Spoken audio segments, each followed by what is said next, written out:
Hey, I just got here, and it's time to talk about the kitchen of Jujutsu Kaisen with Sukuna literally cooking Shibuya.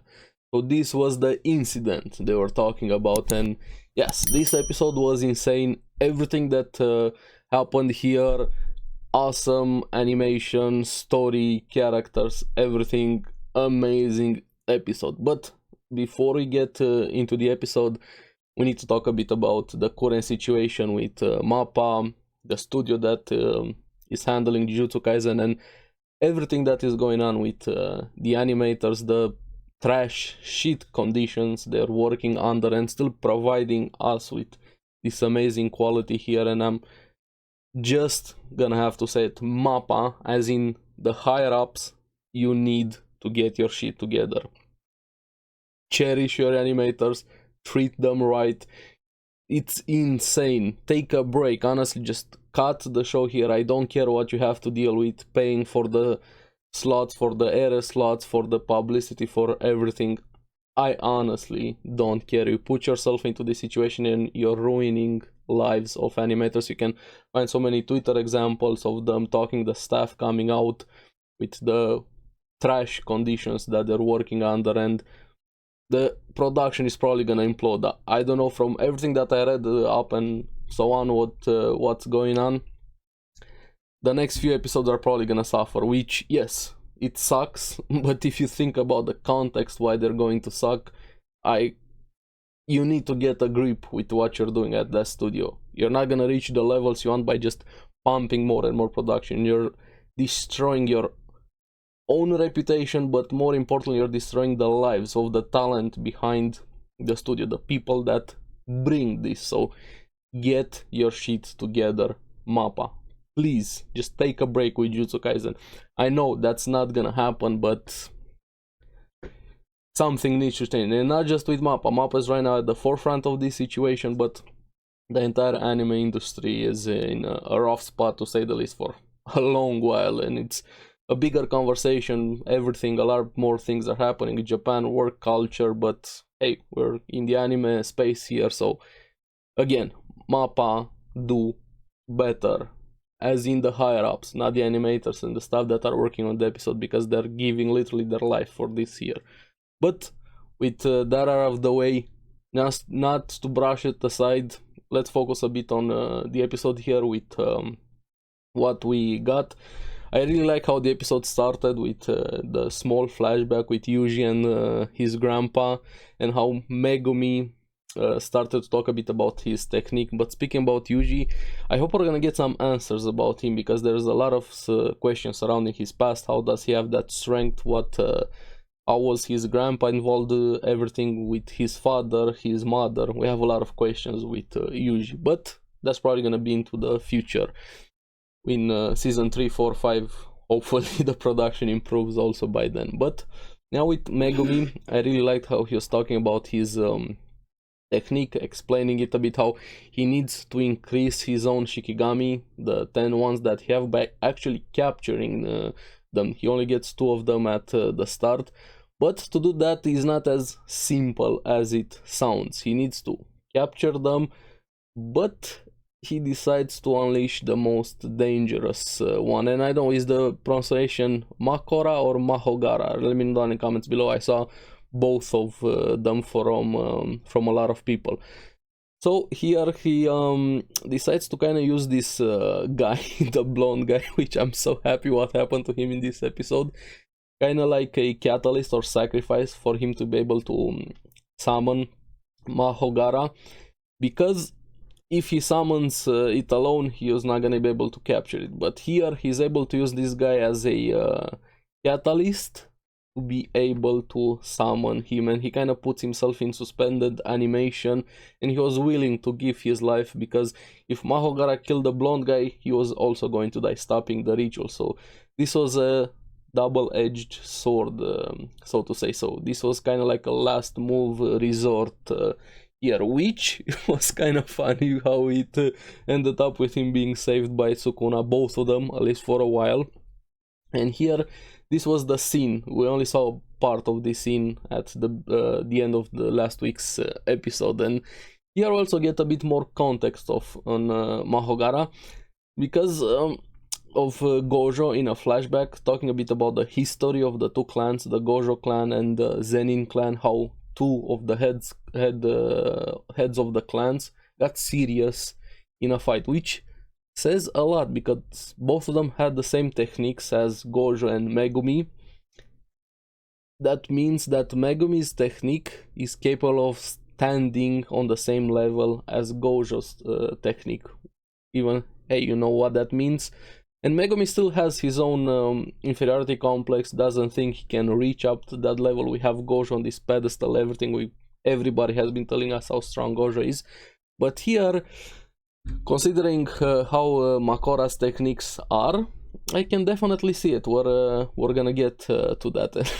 I really like that blonde guy's reaction. I refuse to call him by his name. He doesn't deserve that respect. And Megumi actually saying his goodbye to Itadori here, thinking that he was going to die. I will die first, in his own words, and get slammed against the wall there. The scene that we saw from last episode. But also, I know there's a lot of things, technique, I simplified a bit Mahogara and the ritual, there's a bit more nuance to that, but in conclusion, that was the catalyst, the blonde guy being used in the ritual. Now we also get an explanation of this guy's technique, the blonde guy, how he survived with everything so far, especially the punch from Nanami, which is probably one of the most satisfying punches in anime. But apparently he has this technique that erases his daily life's miracle, like small miracles.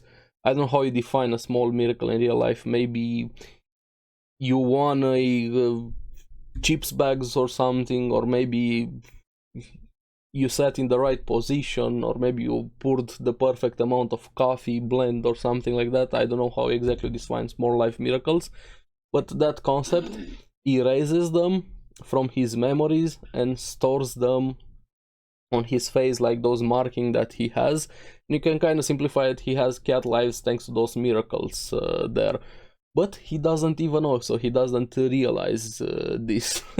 Which kind of explains how he survived, but he's also kind of oblivious, which fits his personality, honestly, but I still dislike him, hate him. He's a great character, don't get me wrong, he's kind of like that piece of shit character that you want to die, he's made for that purpose. And here we have him realizing he fucked up. He was screaming for Megumi to wake up, but Sukuna comes in and actually saves him, because if he died, Megumi would have also died, and Sukuna has plans for Megumi, and here he's in a suspended animation. Now, Sukuna saves them both because they're linked, and he has to defeat Magora outside of the ritual, so he's not part of the ritual like the two of them, to save Megumi. And from here the episode just goes insane. Like, what they did here, the animators, again, huge respect and praise for them, but also to the creator of Jujutsu Kaisen and everything, Gege Akutami.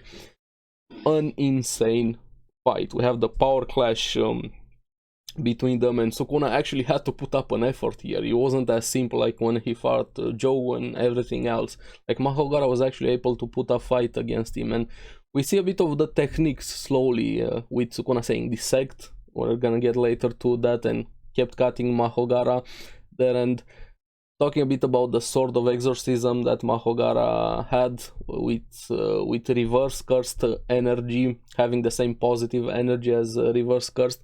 And if he was a curse, he would have died there instantly. So again, we still have a lot of questions about Sukuna. Also, he is the king of curses, but not a curse. But yes, he's in Yuji's body, that's why he has a human body right now, so that's why he didn't kill him here. But what I'm trying to say is I have a lot of questions about Sukuna in the past. I hope we're gonna get a flashback with Sukuna. How did he get to this point, power, everything? I'm very curious. I love the character, so that's why I want a lot more of him. But anyway, back to the fight. They just go wild here. They even have a Gatling fight with fist, everything. The buildings of Shibuya was crumbling with them. The car throws that were happening, just pure insanity. And Sukuna kept cutting him, but he kept regening there, and he senses something is off. And one thing, the scenes I really liked, if you guys remember Toji when he caught a fish in his mouth, Sukuna caught the blade with his neck mouth. I really liked that. But yeah, Shibuya was getting obliterated there. Ogara is able to turn into this giant, slamming everything, but the animation, the scenes, the fluidity of it, simply amazing. And meanwhile, Sukuna was having the time of his life, enjoying it. I really like that laughter is so contagious from him. And he realizes that Mahogara is able to see his own techniques. And then we have a plane crashing down, and Sukuna pins Mahogara underwater, but it explodes, gets away. Just full on insanity that was happening. You can go frame by frame how many things were happening here, and he starts realizing, saying that, hey, you're like Yamata no Orochi, a mythical beast in Japanese culture. You can find a wiki on it to read up if you really want more information on that. But the power of Mahogara is actually one of the most dangerous powers, because it has the power to adapt to everything and anything. So if you cut it, it can adapt to cuts and things like that. And here we see the full power of Sukuna, at least for now. When he gets maybe all of the fingers, reveals everything that he can do, but here we see a little glimpse with his domain expansion, and actually the full-on name here, Malevolent Kitchen. So he literally started cooking, and here he has a domain without barrier. Even the narrator, I love the narrator in Jujutsu Kaisen. Something like this is like a divine feat, because he also put a pact on it, allowing a path of escape. He can expand it to 200-meter radius, but he lowered that to 140 just to keep Megumi out of it, and just proceeds to delete Mahogara. And here we get a bit of descriptions on his technique, or at least two parts of it, how the cuts were working. Fillet is attacks with burst energy in range of his guaranteed hit, and Dissect is attacking things without cursed energy. So he's able to do both. And here he literally goes Food Wars or Shokugeki no Soma, but in a more overpowered way. He literally cooks. And to defeat Mahogara, you need to overwhelm it. So that's basically what he did. Kind of like he created fusion of cuts. They're like nuclear fusion, and you see everything started melting. And he even fired a arrow again with Fuga open, and Mahogara to explode it to Naren, like overwhelming something like this before it fully adapts. Even the narrator saying if it adapts to the concept of cuts, even Sukuna would have lost there. So yeah, that was an insane fight that we have there, and Shibuya got cooked. So this is the incident. They're not gonna be able to cover this one up. I don't know what can you say. Hey, a nuclear bomb kind of basically went in the middle of the Shibuya. I don't know, how can you cover that one? That's gonna be interesting. But also, one of my favorite things besides the fight was after we have Blondie coming in, and so I just be gone. Lets him go. We see a bit of glimpse of Yuji, because he started adapting also to Sukuna having so many fingers. But I was like, there's no way he's gonna let him live, right? No. I like that was a bit cruel, but cruel in a fun way. He's like, hey, I'm happy I got away, and he gets his face sliced off. So he's finally dead. Thank you. That was so satisfying. That guy needed to die. But here we have Sukuna out of time, and some final words for Yuji until next time. Brat, be sure to savor this. And you have Yuji being back, and he sees a dystopian Shibuya, so it's flattened. Like that's like a nuclear winter there. That's how Shibuya looks right now. And everything comes rushing back to him. Everything that Sukuna did, everything that happened, and he breaks down there, just die, screaming, feeling all of that guilt, responsibility, even though it wasn't his fault. Of course you'd feel that, especially for somebody like Yuji that always puts himself in danger for others. He never really cares about himself. as much as he cares for others. So yeah, Shibuya is cooked, and Yuji more than feels responsible here, but I liked that you're still able to push past that kind of like an errand moment, fight for Tatakae, fight to not be a murderer. So he wants to do something about this. I don't know what exactly he can do, seeing how overpowered Sukuna is, and yeah, this is insane episode that we got here. But I'm also sad because the last scene, you guys remember the Nanami episode, that Giga Chad walk that we had? We have another slow walk here, but with him looking like Two-Face from DC Comics, burnt in half of his body and face. I think he's not gonna survive unless the Iori comes in. Please, Iori, come in. Or who was the one with the healing? I can't remember her name right now. Sorry about that. You know, guys know the doctor. But yeah, Nanami is such a great character. I really hope he's not gonna die, but he's probably going to die. He looks rough would be an understatement, but Zenin, the old guy, is definitely dead if Nanami is in this bad state. But I hope Maki is also alive. Don't kill all three of them. Please. Please, please. But overall, great episode. Probably way too long of a video here. Now, I'm really curious what you guys thought about the episode, what I think about Sukuna, Makora, or Mahogara, however you want to pronounce it. Megumi and his own sacrifice. Even though thankfully he didn't die. What plans does Sukuna have for him? Don't give me spoilers from the manga. But yeah, let them down in comments below. And again, with the MAPPA situation, the animators, everything, only thing I can do is just hope for things to improve. I wish I was able to help do something, but yeah, this is a much bigger issue that we can do individually and even as a group, considering we're not in Japan there, but something needs to change, and not just for MAPPA. So, as always, thank you very much for watching. Remember to like and subscribe, helps me quite a lot, and you guys get the latest videos on the series that I follow. So, if you enjoy Jujutsu Kaisen, make sure you also check out the podcast, because anime. Bye bye.